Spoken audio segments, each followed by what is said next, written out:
Dude, that's skeevy. After that, she just walked back to her office and shut the door, like almost slamming it. Maybe she's not a fan of you queer types. Carl puts on a southern drawl for the last time. Let me do that again then.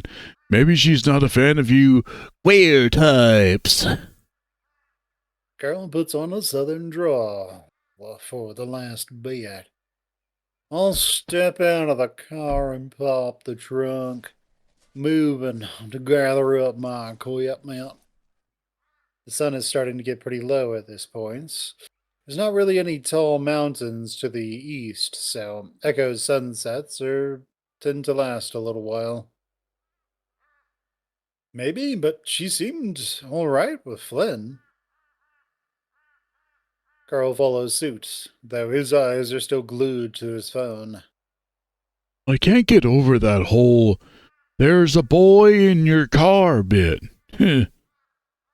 Yeah, she seemed kinda, I don't know, weirded out with me or something. But she wasn't like that when we met. She was pretty cordial then. As I shut the trunk, I spy Flynn's truck parked behind the house, as well as what looks like a faded yellow mop. Look Moped? like, oh, moped. I'm assuming that one is his roommate's. Oh. The Ram shrugs. Huh. You are kind of weird.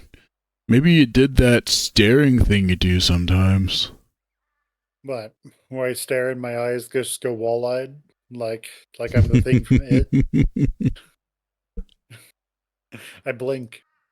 The what? Never mind, man. I frown. Carl looks up from his phone long enough to catch my expression. I'm just kidding. Just making fun of Flynn's whole dressing you down back at the river. Carl smirks. His eyes are no longer glazed over, and it actually feels like he's looking at me rather than 1,000 miles away. We make our way up to the front door, Carl tapping away at his screen. Hard to imagine my house was even bigger back in the day, though. My parents already have more rooms than they know what to do with. Like, we've got these 3 spare bedrooms, right? But we never have any guests or anything, so they don't get used and just gather dust and stuff. Do your parents make you clean them? Carl rolls his shoulders, idly tapping his hooves upon the rough palm fiber floor welcome mat. Sometimes. Knowing Carl, that means pretty much never. Once inside, that familiar, hot, stuffy climate hits like a wool blanket thrown around me. What sounds like some sort of lo-fi hip-hop is playing in the background, from what I assume is Daxton's room. The interior is dimly lit, with the exception of a bright, white light coming from the ajar fridge. Daxton stands next to it, holding a block of pale cheese. What was his name like again? Is this what you need? The salamander seems to be peering at us unexpectedly. No. He raises a brow ridge, craning his neck to look past us. Talking to Flynn? The Gila's large self steps out of the laundry room beside us, looking at Daxton. Oh, sorry. Carl gives me a sidelong smirk. That's the provolone. The recipe needs Havarti. Flynn steps past us without much acknowledgement, moving to the kitchen beside Daxton. We have a block of Havarti, but it's in the freezer. There's this thing called a defrost setting on the microwave. Yeah, but you left the fish you caught on top of it. The pack is sealed. That shouldn't matter. The whole freezer kind of reeks. Like I said, the package is sealed. That shouldn't matter. With a shrug to Carl, I move in and set my equipment down next to the kitchen island. I take a seat on one of the wicker-topped bar stools. Carl lingers in the entryway a bit before moving to sit on the stool next to mine. Next to mean. Must be German. Mina. Next to Mina. He comes and sits next to Mina. Sure, why not? Let's just do the entire thing like that for just shits and giggles. I take a seat on one of the wicker top of the bar stools. Carl lingers in the entryway before making a bit before moving to sit on the stool next to me. No.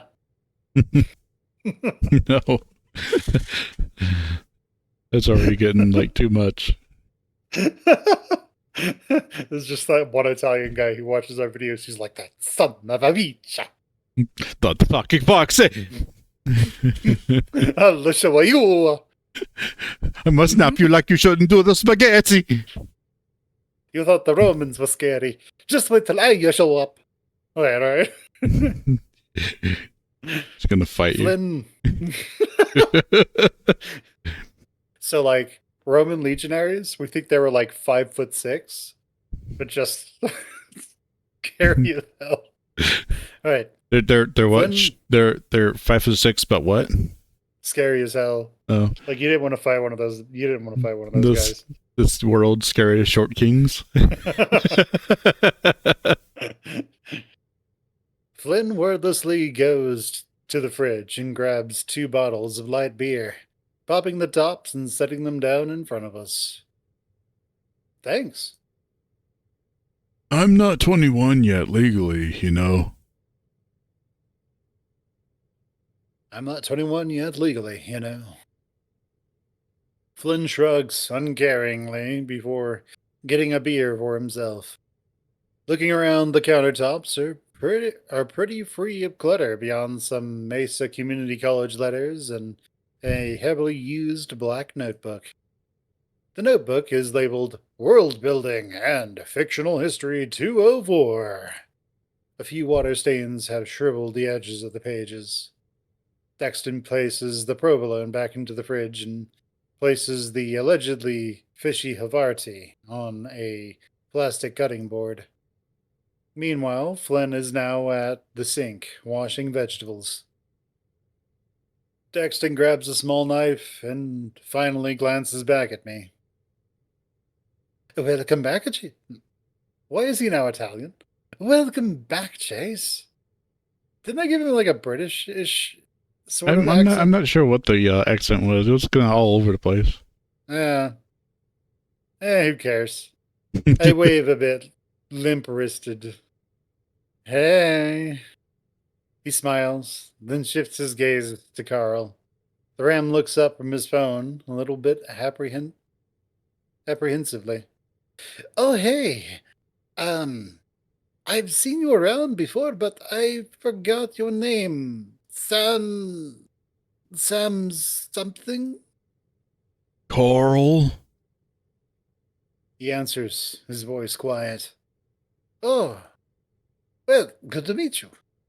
Usually you're kind of in and out of here real quick, like, when you do come by. Carl shrugs. Yeah, same. The Ram's gaze flicks back to his phone, Carl typing something. Dexton frowns slightly before shifting his focus back to cheese cutting. Looking over, it looks like he's texting. The contents of said message being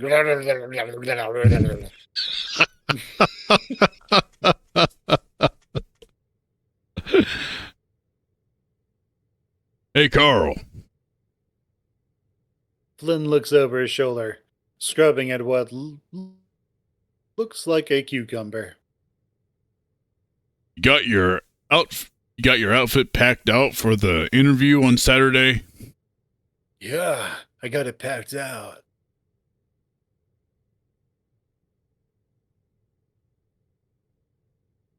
that you? Wait, what? Carl, you have a job interview? Yep. I find myself smiling a bit. Carl didn't tell me about this at all. I'm surprised you didn't mention it earlier. That's great. Where at? Carl stops typing, his lips pulling a bit tighter around the edges of his muzzle. It's in Peyton. Peyton Print and Design. I'd be like printing copies and making people posters. Oh, the print shop by the mall. I know of it. What do they pay? Minimum wage. Not that it matters, though. Daxton looks slightly confused. I turn to him. Carl's parents are pretty well off. Flynn stops what he's doing, going to the fridge and taking out a box of strawberry popsicles. He drops it down on the counter beside Daxton, the salamander startling some, looking to Flynn, then the box. Flynn points to the Hen's Ice Cream label above the logo of a weather vane with a chicken on it. Carl's parents' company. Daxton lets out an astonished huff, looking for some sign of fib in Flynn's muzzle. No way! Way. Oh, that's Carl. Way. I'm the ice cream boy. Daxton blinks, seeming to look at Carl in a new light. That's really cool. Carl looks off to the side, then back to Daxton. Glad you think so, I guess. Flynn takes the popsicles back to the freezer, returning to his station at the sink. Just make sure the clothes you got all fucked up fit right. Oh, just make sure the clothes you got all fucking fit right. Can't remember the last time I saw you dressed up. It fits, dude. My parents drag me to all sorts of black tie event stuff, where I have to stand around and lie about my career goals. You haven't done that in ages. I went to the charity gala thing 2 years ago. You mean 20 pounds ago? Most of it's muscle. I'm not calling you fat, lardass.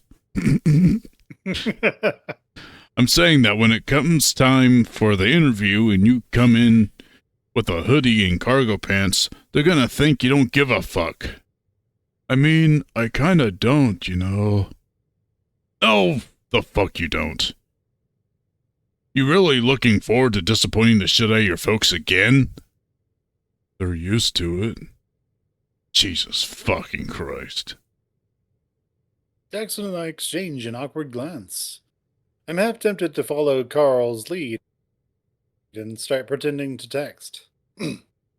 You worked at the freight warehouse for years and were miserable.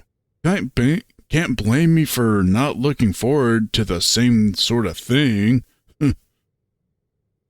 Carl feigns a raspy chuckle. Though, by the jittering of his hooves against the bar stool, it's apparent he's tense. And now I have my own house. I see his slitted gaze shift briefly to Daxton, who looks like he's concentrating very hard on cheese cutting. Mostly. And print and design, that's basically working with all the same computer shit you do for your art crap. I mean, Illustrator and stuff, but yeah, probably. Yeah. Premiere Similar Pro, Shotcut, After Effects, DaVinci. Pro. You don't use Premiere Pro for stills. You probably use Illustrator. You know how in Photoshop you can set up vectors? Isn't it Illustrator you can set up vectors, and then Photoshop if you try to like scale it up or down, it gets all fucked up and looks like Mario? So you can do vectors in Photoshop too. It's just not what the program focuses on. But Illustrator is all about vectors. And why vectors are useful is that you can scale them up and down infinitely. Yeah. Yeah. So you might get an image into Photoshop and then you would make a you might import that into Illustrator, make a vector of it, and then scale that to the size that you need it to be, and then import that into Photoshop to make fine tuning changes. Oh, okay.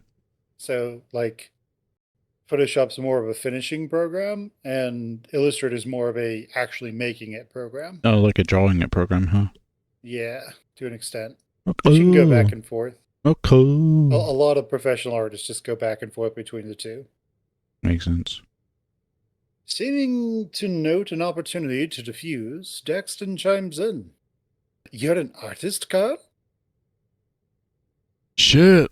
By like the loosest definition of the term, I guess. Flynn just rubs his temples some, shifting his attention back to cooking. He places the freshly washed vegetables into a metal pot on the stove with one of those steamer lid things on top. What kind of art? You, don't seem like the oil-based pastoral type. Carl blinks. I hear Flunt. Flint green. I hear Flunt. I hear Flunt. Uh, Flynn derisively. Okay. I hear Flynn grunt derisively, the clicking of the stove top audible as he turns the nozzle for the gas. His heavy tail flicks behind him, lightly slapping the floor. I realize he's trying to get my attention, his eyes meeting mine, then moving to Daxton, then finally flicking to the textbook on the dishwasher. Art History 101, Historical Perspectives and Fundamentals. Glancing back, I think I see the corner of Flynn's mouth twitching up at me before he turns back around to his pot of vegetables. It's still kind of weird seeing Flynn in a work outfit all the time. In high school, he was more of a jeans and jacket kind of guy. A Southwestern rockabilly who didn't like the rock and roll. His work slacks are pretty baggy and definitely hide the definition of his legs. Flynn's got a V-shaped physique, though, and through and through. Narrow calves, but thicker thighs and a sizable rump. When he bends forward a little, I can see the outline of it all.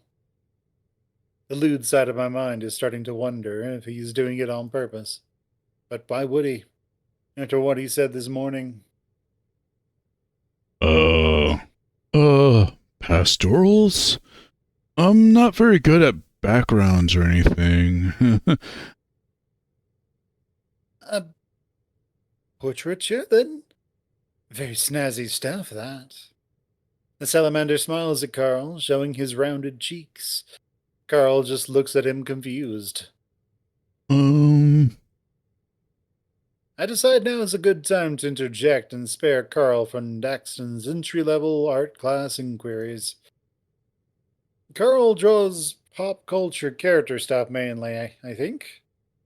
I haven't really checked out his profile in a while. Superheroes, comics, that sort of thing. It's really good stuff. it's not.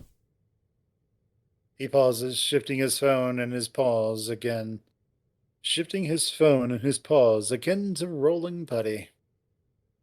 Since superhero movies became really popular, everyone draws that stuff now. Most better than me. It's kind of a dead end style, I guess. Can't make any money from anything I make. Carl sounds more like he's quoting something rather than stating an actual opinion. Daxton raises a brow, nodding in acknowledgement. There's a pause. Then there's a pause. The only sound, the bubbling of boiling water and Daxton's knife hitting the plastic cutting board. Well, not if you draw them with their clothes off. The salamander tries to put on his most innocent face, knowing that he goes every single day to Echo 6 2. That that lasts for about 3 seconds before breaking into a wry smile at Carl's groaning. The ram taking a long swig from his beer. He's grinning too now, though. Everyone online tells me that, but I don't know, man. Every time I try to draw Chaos Wolverina's tits, they just look like big ass furry eyes stuck to her chest. Daxton laughs, and I find myself chittering a bit too. You could try drawing guys instead of women. You could you could try drawing guys instead if women are too giving you too much trouble. You'd like that, wouldn't you, Chase? I'd pay money for it. I mean, I don't like superhero stuff that much. Well, I wouldn't judge if you did, Carl. I've written a few awkward sex scenes in my day. You're a writer? That I am. At least I'm trying to be. I'm taking creative writing courses at Mesa to get better. The folks really wanted me to go into marketing like them, but I'm not really into it. That's lucky. I'm having to go into debt, though I'm not sure if I'm that lucky. Hopefully one of the books I'm working on sells well. Most people don't read these days. The salamander places the cut up cheese upon slices of rye bread, then puts the bread on a cooking tray, sighing as he looks at Flynn. Not everyone can suffice off of coming home from work and staring at the wall for hours like you, Flynn. Some people like some degree of mental input, yeah? What? Flynn flicks the stovetop off, his eyes lulled, and his brow ridge furrowed. Daxton passes him with the tray of rye and Havarti, sliding it into the oven. You can call the shit you write. You can call the shit you write mental input. The Gila stomps what he's doing, squinting at Daxton. Did you defrost that Havarti, or did you seriously just spend the last 15 minutes cutting into a frozen block of cheese? This side of the house is like an oven with the habitat running like it is. The cheese warmed up on its own after a while at room temperature. Flynn throws up his hands, visibly exasperated.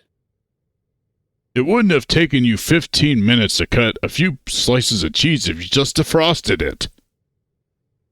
Are you in a rush or something? What do you mean about him staring at the wall for hours? The salamander looks standoffish now, his arms crossed. My question seems to have been ignored. Might be. Daxton, what sort of stuff do you write? Surprisingly, Carl is the one to butt in this time. Daxton turns, getting out some plates. Mainly science fiction and fantasy. You know, Adastra, right? Carl takes another drink of beer, rubbing his beard in thought. Sorta? I don't really watch it myself. It's that space exploration starship show from the 60s with the sexy aliens. So, is Daxton the self-insert of the writers collectively? Maybe. Because Adastra is another series that they've done. There is another series called Adastra. Daxton snaps his fingers. Yes, that one. People draw a lot of porn of them. I'm aware. Anyway, I used to watch it a lot with my little brother growing up. I got into the whole peace in the cosmos through science thing, something fierce. The stories for each episode were based on real science. The salamander finishes setting out the plates, bumping his fists together and smiling a bit sheepishly. I'm taking a few physics and engineering courses at Mesa. to try and better understand it all for my own writing. Makes sense. Ah, yes, Daxton. Following that what you were interested in and like writing about. I fully understand. Hmm. I also really liked the whole diplomacy part. The ultimate goal of all first contacts was peace and learning. You don't really see that much anymore. Yep. Before you know it, you'll be trying to take Flynn's job. Hmm. Oh no, I don't like the mayor all that much. She seems really weird. Likes to stand in doorways and stare at you and shit. I don't get it. She's a leader. She is. One time I was there, I walked in and she was just staring at me. Then I think her face started drooping. Maybe she was having a seizure or something. This one But then she time, just sort of walked away. at band camp, she was just like poking her head out from behind a tent, staring at me. And then she went back around the tent and like I never saw her again. It was weird. This one time at Gila Camp. Gila camp. Where you all learn to become Gilas. That's right. Including Chase, who was there for some reason, just had like one of those Kigarugis or whatever they are. It was just a lizard instead. He's just wearing it. Like this one episode from season 6, The Frontier, is a really good example of that. And it really inspires a lot of what I'm writing in my story. My phone vibrates in my pocket. A message from Leo. Read it out loud, Chase.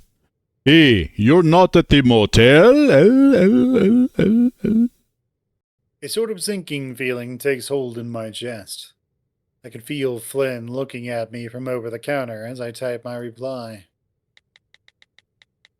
With Carl, Daxton, and Flynn, about to eat dinner. When I look up again, Daxton is still chatting away to Carl about the Adastra episode, but I'm not really paying attention anymore. He's serving up the steamed vegetables and the fancy cheese bread, fresh from the oven. The bread looks a little burnt around the edges, but maybe it's supposed to be that way. Of course you are. My fingers reflexively squeeze tighter on my phone. Flynn walks quietly around the counter, stepping behind me to look over my shoulder. At first, I think he's going to say something, but he doesn't. He's silent. With a sharp exhale, I begin typing my reply. We can all hang out tomorrow? Found some interesting stuff for my project at City Hall. Flynn makes a noise, though I can't really tell whether it's encouragement or disapproval. Need to talk to you one-on-one. I reply. What about? Leo responds almost instantly. That means he typed out the message and was just waiting for my reply. You know exactly what. At this point, I realize Carl's looking over at my screen as well. I'd call him and Flynn both out for being rude were this any other time. Dexton, meanwhile, just looks at us all with a concerned expression on his face. What's up? Don't worry about it. Carl and Flynn both look at me expectantly as my thumb hovers over the reply button. Should I even respond at this point? I have no clue how he could have found out about Flynn and I, if that truly is what he means. Leo's never really been good at getting his point across through text. He failed many an English class growing up. He always preferred to talk face to face, so maybe if I can be convincing enough in person, he won't be so worried. Or maybe I should just tell the fucking truth. I hate this. I'm not even sure I did anything wrong, anything really wrong, but I can't help but feel like garbage. and now my pseudo-indefinitely lying game is becoming a spectacle. I decide I might as well respond with at least a somewhat true response now. No? I shove my phone back into my pocket, and Flynn steps back. This is so fucking stupid. Carl just looks at Flynn with a flat expression. What? Carl shrugs. Like I said to Chase earlier, man. I won't say anything. Daxton quietly chews on his very crunchy cheese bread, looking at us from the other side of the counter. Drama? Yep. Like total drama. Like a whole island. Total drama island.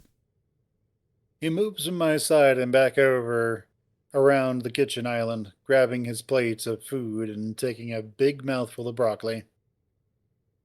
You all want to watch some Adastra?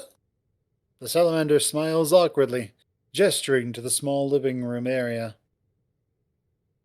I'm down. Carl holds up his bottle of beer before taking a swig. Jess? Flynn? I sigh. Usually TV is a bit too passive for me when I'm trying to get my mind off stuff. Most often, I turn to video games instead.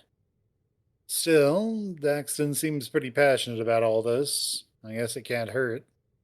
Sure. Though all I've ever seen of it are a few of the movies, I think. Oh, which ones? The ones with all the lens flare and chrome? Daxton looks as if a bad taste just settled on his palate. The Talami brothers directed those ones. They tried way too hard to be edgy and action-packed, completely ignored the proper characterization. Like Lieutenant Gamorka, Gamokra, firing the plasma emitter at the Forbesian ambassador. She's completely non-violent in the original series. She took a vow of peaceful resolution following the violent cascade that destroyed her homeworld in the first season. But the writers just thought it would look cool for the trailers if they showed her disintegrating a guy while screaming her head off. I really like the thought-provoking philosophical stuff, not the protagonist running around killing people. Daxton huffs, rubbing his fist against his smooth brow. I'm not sure exactly how to respond. Yeah, that's pretty not great when that happens. I like the space battles, though. Of course, they were made to appeal to a casual audience. I blink, Daxton quickly holding up his hands, his eyes widening. Oh, I didn't mean that as an insult or anything. No offense taken. I offer him a reassuring nod, taking a bite of the steamed vegetables. They certainly taste fresh. Flynn must have gotten these from Peyton. Daxton's stuck having to deal with us filthy casuals tonight. Again, sorry. That's not what I meant. No, I know what you mean. You dig it up because you grew up with the original shit, and you have all sorts of fuzzy feelings about it. I'm actually kind of surprised to hear Flynn chime in, especially about something like nostalgia. Yeah, I mean, looking back, the original series is pretty dumb and cheesy. But it wasn't for you when you were a kid, or the tit dirts who watched it back in the 60s. Yeah, dude. Yeah, dude. Back when we were kids, Leo's dad would get us all a bunch of random VHS tapes from the thrift shop in Colville every now and then. Like, really dumb kung fu movies or straight-to-video slasher flicks. It didn't even matter if they were R-rated. Sometimes on summer nights, we'd gather at Leo's place and watch a bunch of them until almost morning. Shit. They were all terrible. It was great. It's like, dude, it's like all-nighters, dude. Let's go. Dude, there is something to be said about just absolutely terrible movies just playing in the background while you're hanging out with your friends. Yeah. And it's just, you all just sort of take turns mocking how stupid and terrible the movie is It starts while as, just talking about whatever's, seems important at the time or yeah. cool. Or, It is fun. oh, man. Just getting together with friends and being like, this is idiotic. This is stupid. I love it. And just laughing about it. I know. And just be like, so what's new? Like the movie's just background noise. It's like the group version of putting on a YouTube video, and that, it's kind of stupid, but we're about something that could be interesting while you do something else. Mm-hmm. I find myself smiling a bit. I'd almost forgotten about all that. Oh, jeez. Flynn would always get super into them. He would yell at the screen every time the characters did something stupid. Carl chuckles into his paw, grinning toothily at the Gila. Oh, man. You'd get so butthurt. You'd start stomping around and slamming Leo's cabinets until you got in trouble. Flynn looks off to the side. If lizards could blush, I'm almost certain he'd be doing so now. Whenever there was someone with a gun on screen, they never had any trigger discipline and completely held their guns wrong. And every time, every movie, someone was being chased by some killer or whatever and completely forgot how to run. Oh, yeah. You kept count of how many times everyone tripped. You had a little notepad with your trip tally.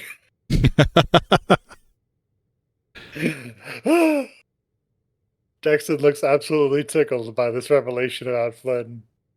That sounds hilarious. I wish I had friends like you guys growing up so that I could do that sort of thing.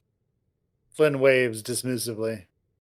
It was all right. I remember we could never do it when TJ was around. Satanic propaganda and all that, right? He would have been fine he would be fine with it if we eased him into it. We could start him off with Bloodfire Babes of Babylon. Carl nods sagely, sipping at the last bit of his beer before getting up to retrieve another from the fridge. So, Flynn, you wanna... Yeah, maybe. Daxton looks pretty elated. The amphibian's slightly chubby cheeks puffed out, some as he grins. I know of some really schlocky episodes from the first few seasons of the original series. I'll put those on. Sounds good, dude. Daxton sets his plate down, fast walking to the TV in the living room. After a moment, Carl looks over at me. Nerd alert! Flynn goes to slide his now empty plate into the sink, slapping Carl on the back of his head as he passes. Fucking rich coming from your neckbeard ass. Hey! I meant it endearingly. Across the room, Daxton waves at us. Hey, I think I got it. The internet is kind of slow out here because it's satellite, but it suffices. Flynn meanders on over, lounging on a love seat on the left side of the living room. His tall stature results in his legs hanging far over the edge, a lizard scratching his exposed chest with a yawn. Our face is going to end up in Flynn's lap sucking his dick again, isn't it? Probably. He cranes his long neck to look back at me and Carl. You two tits gonna sit all the way back there? Hold on, I'm coming. I'm coming! I'm coming. Just goes back and Carl forth. gives, It just goes back and yeah. forth. I'm coming. Carl gives No, no, no, no, no, no, Carl no, gives no. me a Carl gives me a little nudge, and we follow suit, beers in grasp. Looking at Flynn now, I realize that part of me wishes I could go over there and lay beside him. More practically, I sit in the recliner at the center of the room, while Carl and Dax take the other sofa. Okay, so in this episode, Captain Amicus lands on our planet in the year of 1968. He's looking for technology to stop an uprising in the future, but... Dax, shut up. No spoilers, dude. Alright, fine, fine.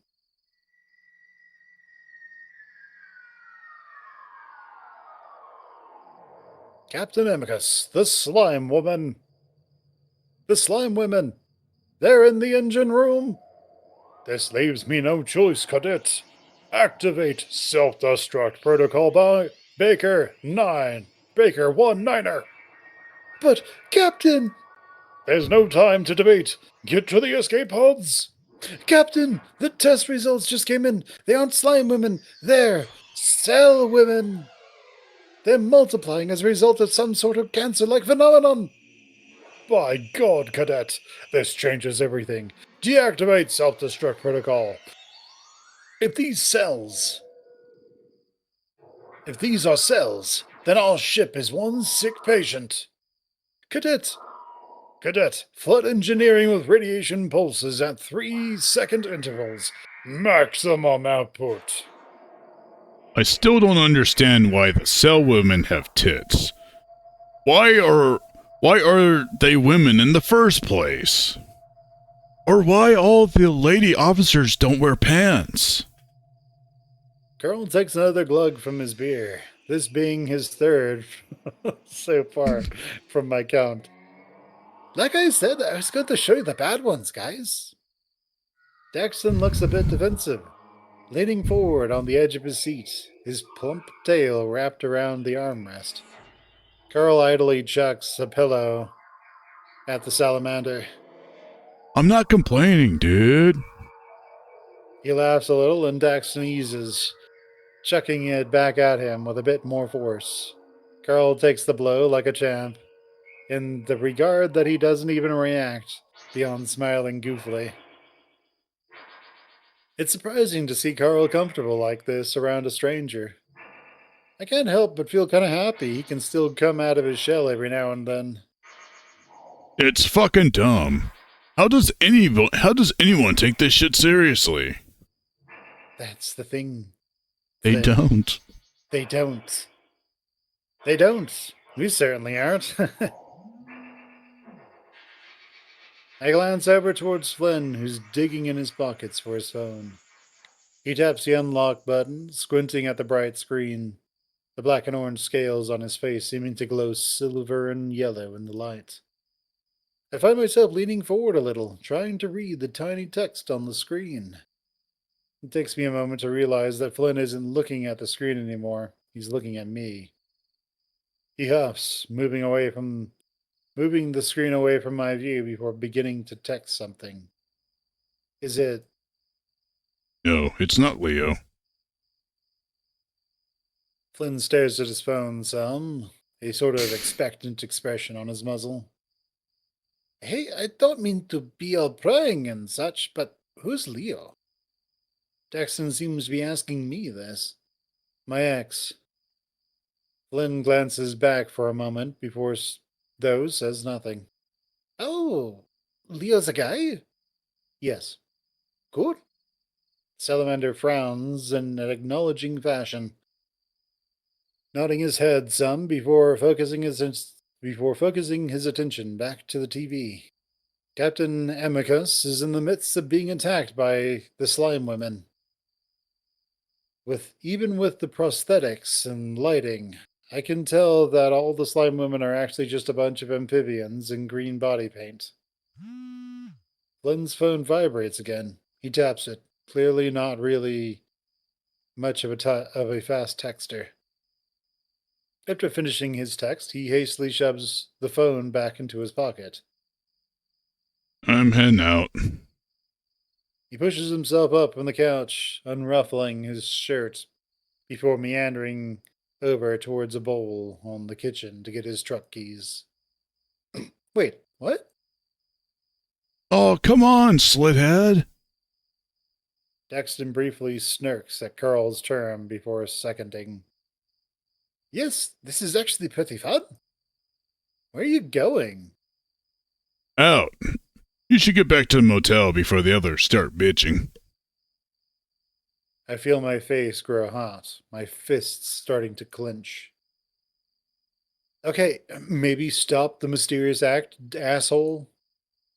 Flynn just heads off to the front door, swatting his tail against the kitchen island and flicking me off as he exits. Flynn! He's out the door without further comment, and I can hear the chirping sound from his truck outside as he unlocks it. Fucking moody, right? Think something's up with him? Carl shakes his head. Nah, he's just trying to look cool. It isn't working. Dude gets uncomfortable with casual social stuff, I think. He's 25 years old. This is bullshit. Wish he'd just be straight with me. Daxton snickers, though quickly shakes his head, stifling it. What? If he were being straight with you, you wouldn't be getting so pissed about.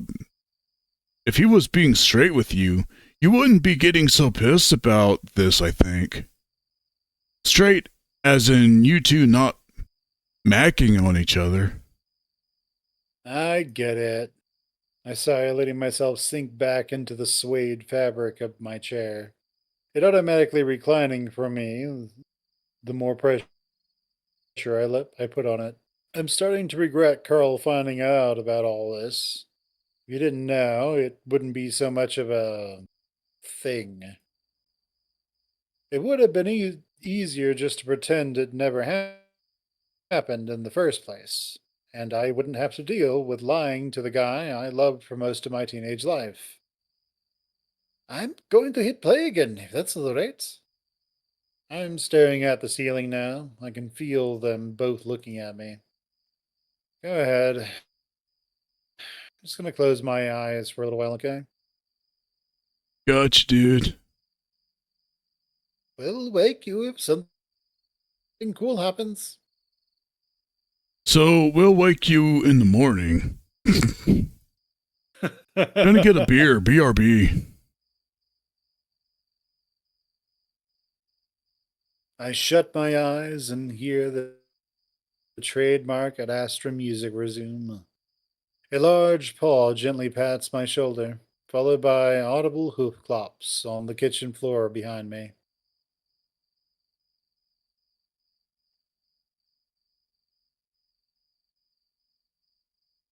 I stare up at the unmoving ceiling fan above me. In the dark, everything looks all grainy. It seems like the lights are still on, but the dimmer is so low they might as well not be. Must be a salamander thing. Speaking of, him and Carl aren't here anymore. I tried to recollect how much time has passed since I closed my eyes.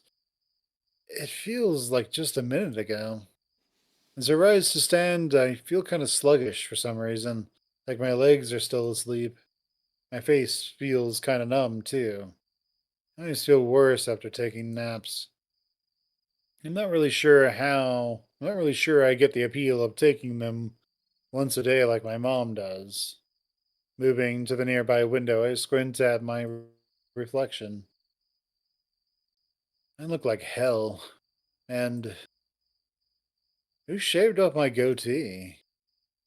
I blink. It's still not there. I'm not that heavy of a sleeper, so I would have felt someone doing that. I don't think Carl's that cruel, is he? I turn, peering towards Daxton's room. His door is still open, his bed is empty. They left me here? Why?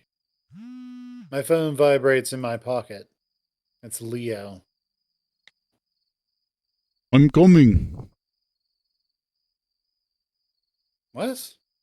I text him back, though I seem to have caught a case of the Flynn. My texting dexterity is awful right now.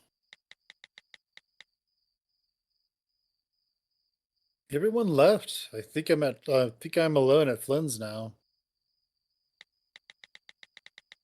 While I'm at it, I also send a quick text to Carl and Flynn, asking them where they are. A vibrating noise comes from the kitchen after I send Flynn's message. He must have left it when he went out. When I walk into the kitchen, I see the phone propped up against the key bowl on the island countertop that Flynn swatted earlier. The screen's brightness illuminates everything around it in a picture with a picture of my face. It's real low resolution, like he cropped and stretched it to stretch it himself from one of my social media pictures. The photo is from a class trip I took sophomore year to the Carbird Caverns. I'm wearing a hard hat that doesn't fit. The way the phone is propped up, it almost looks like it's on display.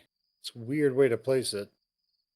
I know he shouldn't snoop through his phone, but if he wants to act all mysterious and dismissive, he's leaving me not much of a choice.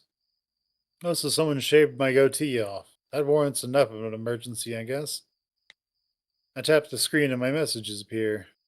I'm asking him where he is and telling him that everyone left.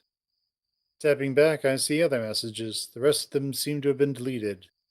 It's from someone named Ryan. He's got no profile picture. The bar is at 33 South Aloe Way, off the Hankleyan route, off of Hankleyan Route 93. Hankleyan 93? I think that's by the casino, near the edge of the reservation.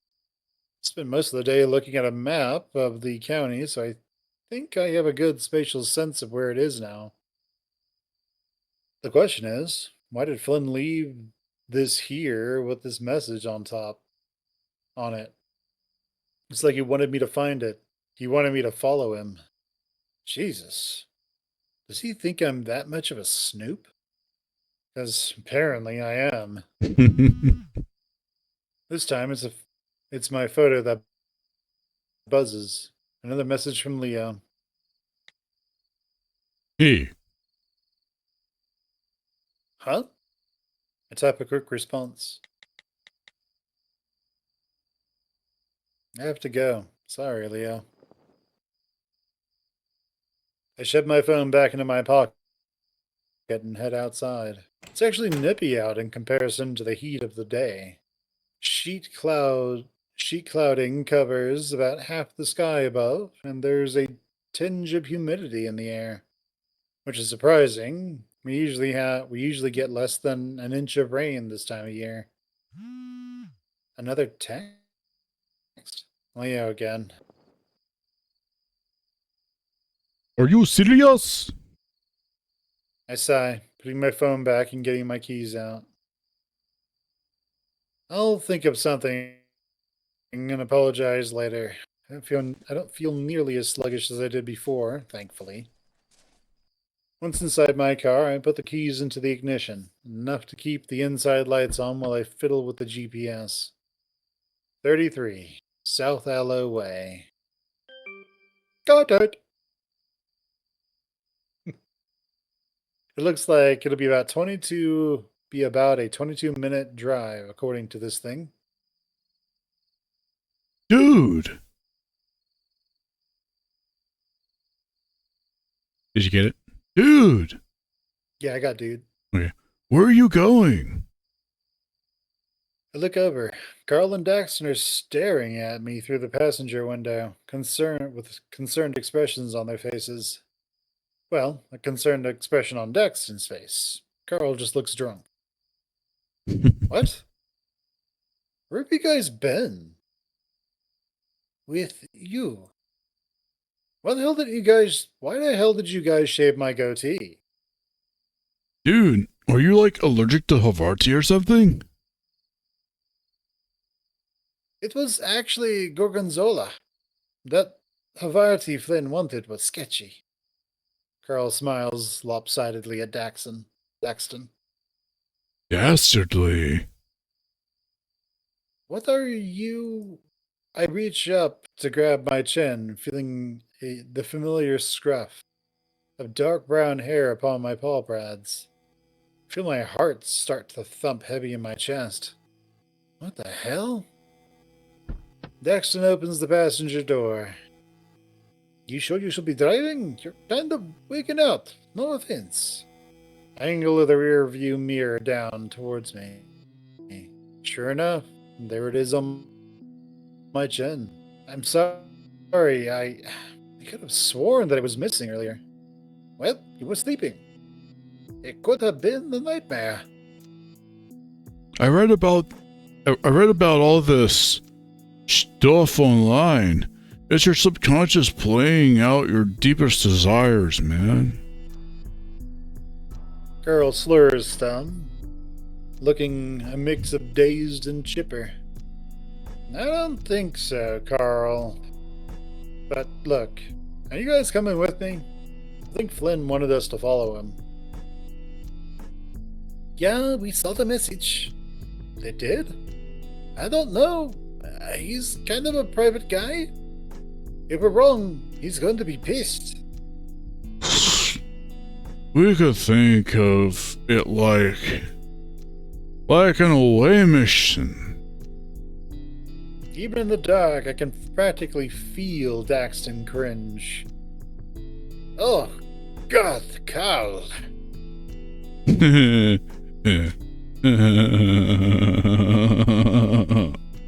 don't know. I'll go with you, but I'll hang back in the car.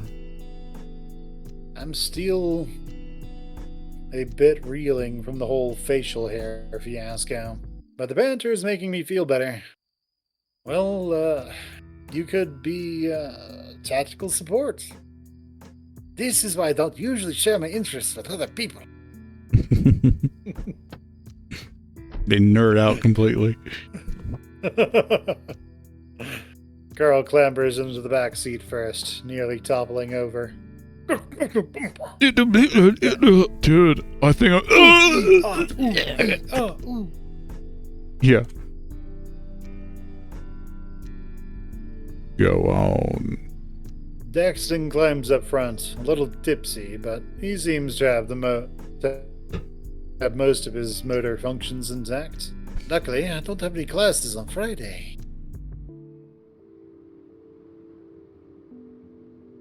I squint, trying to peer beyond what is illuminated by my headlights as I drive in the exact middle of the road. You think that Chase still a little drunk? I think it might be. Mm-hmm. Driving feels difficult right now. My nerves are kind of fried, tingling beneath my fur. I end up overcorrecting on every slight turn. It doesn't help that this shitty state highway is so meandering and completely devoid of light. Out here, even the main stretches of roads sidewind around hills and mountains. I guess I'm used to Pueblo, where they just flatten or tunnel through everything. My issues right now also might be stemming from the fact that I'm a little inebriated. Drunk driving otter. Fuck. I used to be so damn hard on Leo whenever he drank and drove. Whenever he drank and drive, and now here I am. Maybe I should have brought my meds. Veer right in 1 mile. Chase. I loosen my grip on the steering wheel, peering in the rearview mirror, and catching a glint of Carl's green eyes looking back at me. This feels familiar, don't it? I furrow my brow. Not sure what he means. We were both just starting high school. Huh? I don't know what you're talking about. Carl doesn't respond, and a silence follows. He stares at his window with his gaze lulled, his phone sitting idly in his lap. Daxton's looking curiously at us now, though when neither of us speaks up, he goes back to picking at the plant print on his shirt. I feel kind of like I'm sneaking out to go to a party or something. He looks over at me with a slight smile. Well, we might be. We're gonna arrive at this address and find Flynn in a gimp suit surrounded by a warehouse full of rubber ducks.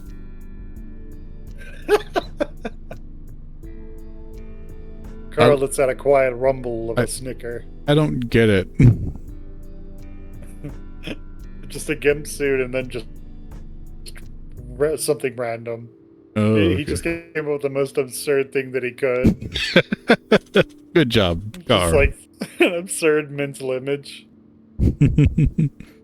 Yeah, man. This is all real familiar. We pass the flat concrete pad where an old gas station once stood. Again, I think Carl is about to speak, but he says nothing. I don't get out much, you know? Around here, there's not much to get out to. Salamander rolls his shoulders, then shakes his head. I could always try to pay them. I've got a scooter. It just doesn't feel worth it, you know? I mean, it's not gas or monetary reasons. It just isn't comfortable to be away from home. I've got basically everything I need. And I've got that Prime delivery account that drops off groceries on my doorstep. It's weird how easy it is to feel like that's normal.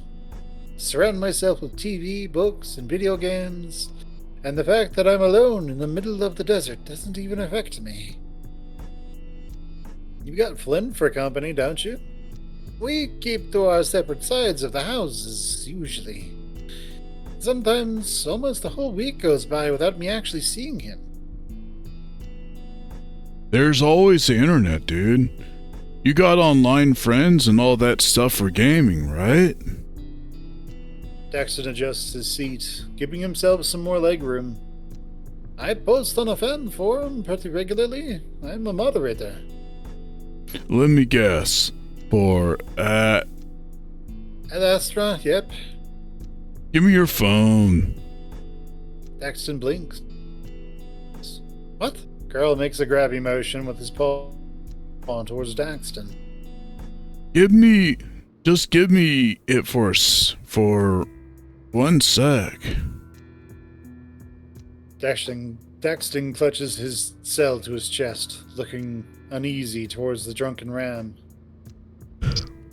Don't worry, I'm not gonna go through your messages or nudie pics. Who do you think I am? Chase? That one stings a bit. Ass. Daxton slowly relents, keeping close eye on Carl as he gives him his phone. He taps at it in silence for about 15 seconds before passing it back. There, you got me in your contacts. I also put my username for games and stuff if you ever want to play together on PC. Oh, thanks. Salamander quickly checks the screen before looking back to Carl. I'll send you a message or something when I get home if you ever want the game.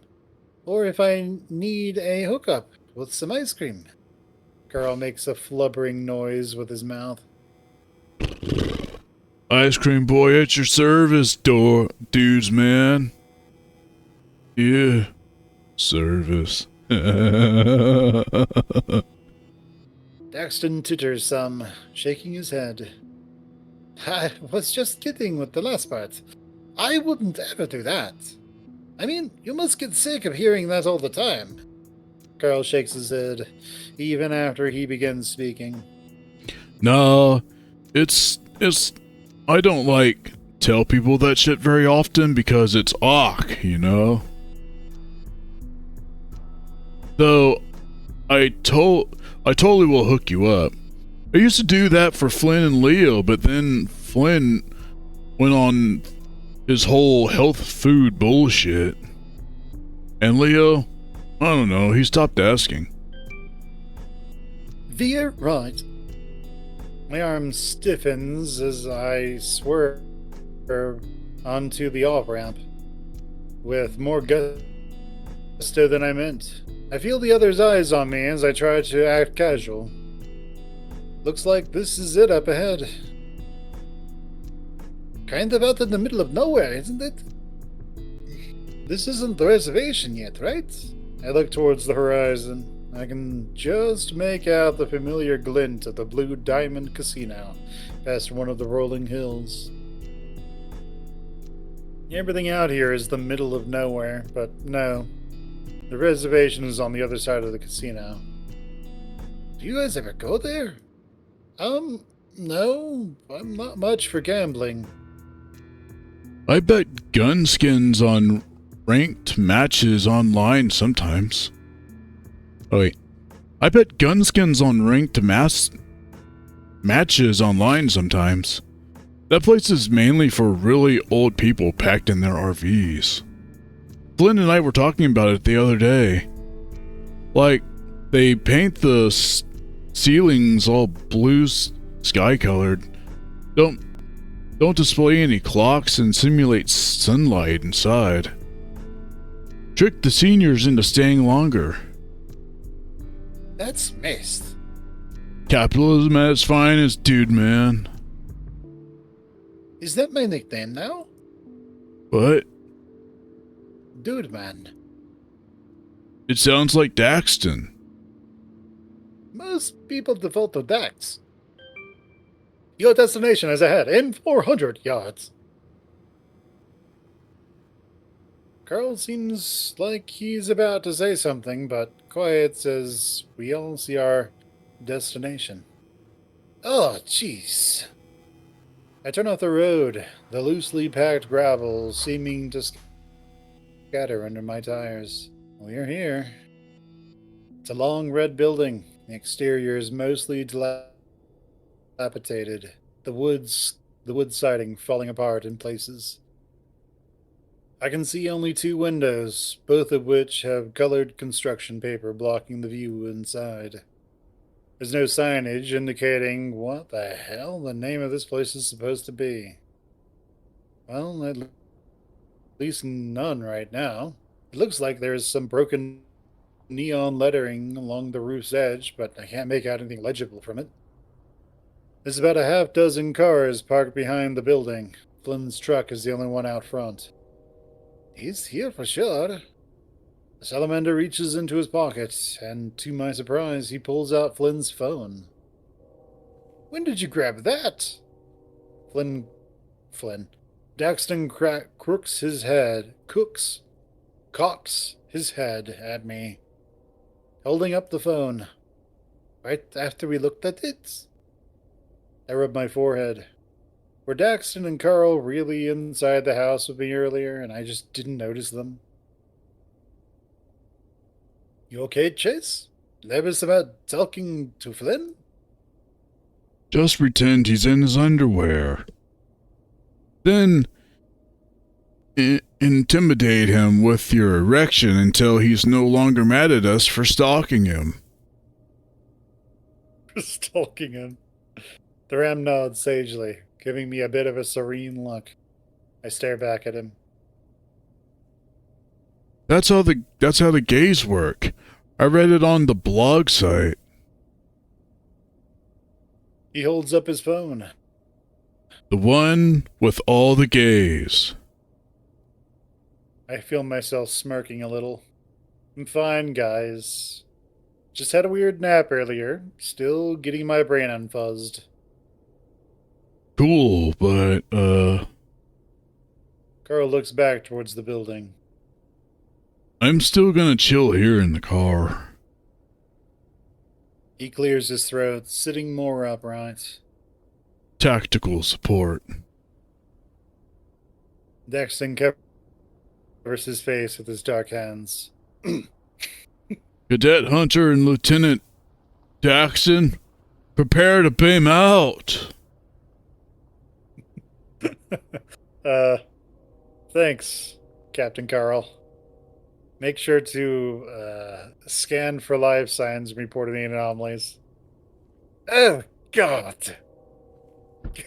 Daxon exits the car in embarrassment. Oh no, man!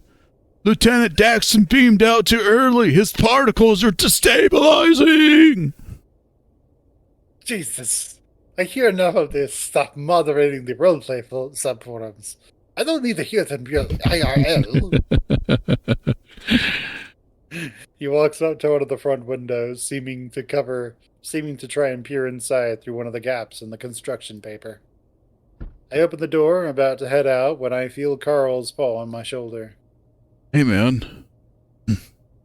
I blink some, looking back at him. The parking lot's light overhead gives his fur a sort of orangey appearance, and his eyes look blue. You've been, really quiet tonight.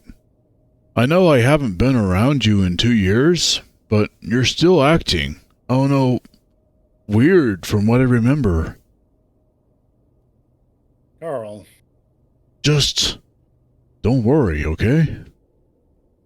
He looks to the building. You know how he gets, but overall, Flynn's cool. He leans back in his seat, pulling up his phone. The illuminating blue glow of the screen replaces the faint orange of the streetlight. Just don't tell him I said that.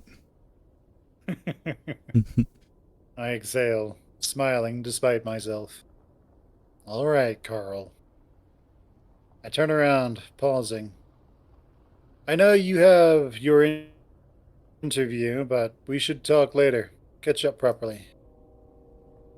You know it, man. And I'm glad you're getting on well with Daxton. Truly. I see him grinning in the rearview mirror. It's weird.